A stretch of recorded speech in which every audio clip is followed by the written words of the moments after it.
Sunmi goes to the family whose son Kong had saved from an evil spirit. That family had called Sunmi to sell the house, but now their son has recovered, so they refuse to sell the house. And Sunmi and Hanju leave from there. Then, when Sunmi is going back, she sees a spirit on top of a car on the road. Because of that spirit, the driver starts to feel sleepy and an accident is about to happen. But Sunmi goes near him and deliberately irritates him so that the driver gets angry and doesn't fall asleep. And that's what happens. The driver gets angry and the spirit leaves from there. Then Sunmi makes Hanju drive fast. At a red signal, she sees Kong crossing the road. Kong also sees her, but ignores her and leaves. Then he goes ahead and turns back to look at her. Seeing him, Sunmi remembers the contract she made with him. Kong also remembers her. Kong, seeing Sunmi, leaves from there. Sunmi goes after him. Just then, a small child comes to Sunmi and takes her to a place with him. Then suddenly, that child disappears. So Sunmi looks up and Kong is there. Sunmi goes to him. Sunmi says, "But you are still the same. You never came before me after that day. Why have you come now?" Kong says, "You never took my name, so how could I come? Anyway, no matter how much you try, you won't remember my name." Sunmi says, "You are not so important that I should remember you. When I was little, I thought you were some powerful spirit who could protect me. But now I understand. You are also just a normal spirit." Then Kong asks, "You must have problems dealing with spirits, right? Give me your phone number. I will tell you about some magic tricks." Sunmi asks, "If I take your name, will you really come to protect me?" Kong answers. So Sunmi says, "Then what is the need for a phone number? When needed, give me your name because I remember your name." Saying this, she leaves. Kong is surprised to hear this and follows her, asking, "How can you remember my name? This is not possible at all." Sunmi says, "If you don't believe it, then don't." Kong says angrily, "Don't try to fool me." Sunmi says, "Whether I remember your name or not, I will never call you." Dealing with spirits, I have now learned to protect myself. I don't need any fairy or protector. Kong says, "This is a good thing that you don't need me anymore." And then he leaves from there. On the other side, Wang goes to Sunmi's office. Hanju recognizes him and says, "You are that singing show's judge, right?" Wang says, "Yes." Hanju asks, "Will you have coffee?" Wang says, "Yes." So Hanju tells him, "Wait in the office," and goes to get coffee. Wang goes into the office, sees a photo and says, "This is her." Then Wang starts looking at the things in her office and finds Sunmi's slipper there. He smells it and says, "This is Sam Jang's smell." Then he starts smelling the slipper again. Hanju is shocked to see him doing this. When Wang sees him, he says, "I will come next time," and leaves. Sunmi meets the same driver on the road, whom she was trying to anger. He is about to hit her, but Kong uses magic to stop him.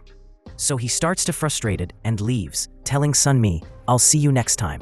Sunmi then looks back, and Kong is standing there. Kong says, "When you remember my name, why didn't you call me?" Sunmi says, "Why are you feeling bad?" Kong says, "I didn't like hearing that someone doesn't need me. Now I have to check if you remember my name or not." Sunmi is about to take his name when Hanju calls her and asks her to come to the office. Then Sunmi tells Kong, "You are not that important to me." Kong says, "Take my name, and if you take the wrong name, I will kill you." Hearing this, Sunmi tells the truth. "I don't remember your name. I was lying." Kong says, "How dare you lie to me?" Sunmi says, "I have been waiting for you for 25 years, thinking maybe you would come to protect me. That's why I told this lie to annoy you." Saying this, she leaves, and Kong keeps looking at her. After this, Sunmi is at home when a spirit comes and attacks her. Sunmi tries to drive it away, but during this, she is injured, so she goes to another room, closes the door, and says, "My blood should not have spilled." Sunmi is Sam Jang, so the smell of her blood spreads throughout the city, due to which all the spirits come to attack her. Wang also gets her smell. All the spirits come to Sunmi's house. Just then, Kong arrives there, fights all the spirits, and drives them away. Then Sunmi comes out, sees Kong and says, "Did you come here to protect me?" Kong sees that mark on her neck and understands that she is Sam Jang. Just then, Wang also comes there, drives away the remaining spirits and says, "Kong also found out about Sam Jang." Sunmi asks Kong, "You came here to save me, right?" Kong says, "No, I came here to eat you." After this, Kong, while bandaging Sunmi's wound, says, "I came here to eat Sam Jang." But how can I eat someone I know? Sunmi thanks him for protecting her. Kong says, now more spirits will come to kill you. I will have to protect you. But for that, we will have to make a new contract. And before making a new contract, the old contract will have to be broken. When Sunmi extends her hand to the old contract, Kong is only looking at her hand. Seeing this, Sunmi does not break the old contract and says, I am not as stupid as before. You want to break the contract and eat me. Kong says yes and says, many spirits want to eat you, so it's better if I eat you. Sunmi says, as long as I have a contract, you cannot eat me. Saying this, she leaves from there. Kong goes to her and says, one day I will eat you and become powerful. Hearing this, Sunmi ignores him and starts to leave. But Kong again blocks her path and flies away with her in the air. On the other side, Wang tells Subori Kong hasn't eaten her. There must be some reason for this. Then, Kong and Sunmi are in a restaurant. There, Sunmi asks Kong, if we didn't have a contract, would you really have eaten me? Kong says, because you are Samjang, I would have eaten you. Sunmi says, what is this Samjang? Meanwhile, Wang tells his secretary, Samjang is the human who was given heaven's royal blood. And this happened because she released Kong. The secretary asks, will you protect Samjang on Subori's say-so? Wang says, Samjang's blood smell is very strong. It's the first time in 1,000 years that I couldn't control myself. But Kong is also a spirit. How has he controlled himself? Meanwhile, Sunmi says, Samjang's life must be very hard. Kong says, yes, that's why I'm saying die by my hands. You won't see spirits, and you will be able to live like normal people. I will eat you without hurting you. Now you decide if you want to die after a week or after a month. Sunmi says, I will never die by myself. I want to live now. Saying this, she gets up and leaves from there. Kong says, this contract is coming in between. Otherwise, I would have eaten her by now. Then when Sunmi is going home, a spirit suddenly attacks her. Sunmi tries to use her umbrella, but the spirit snatches her umbrella, throws it away, and is about to kill her. Kong comes there and drives it away from there. Kong looks at Sunmi's hand and says, how long will you live like this? Sunmi quietly sits there. So Kong says, should I take this as your yes and eat you? Sunmi says, no, you keep protecting me like this, like you just did. And we also have a contract between us, right? Kong says, you still don't remember my name, and until you call me by my name, I will not protect you. My other offer is still open. You think about it. You have 15 days. Sunmi calls him crazy and leaves. Kong says, at least take your umbrella. But Sunmi leaves without taking her umbrella. Then, Wang comes home and sees that Kong's coat is again on his statue. Seeing this, Wang gets angry and Kong is fixing an umbrella. Wang says, if your coat is on my statue next time, I will burn it. Then Wang asks him about the umbrella. So Kong says, this is Samjang's. Today I found her. She is the same girl I had to save once before.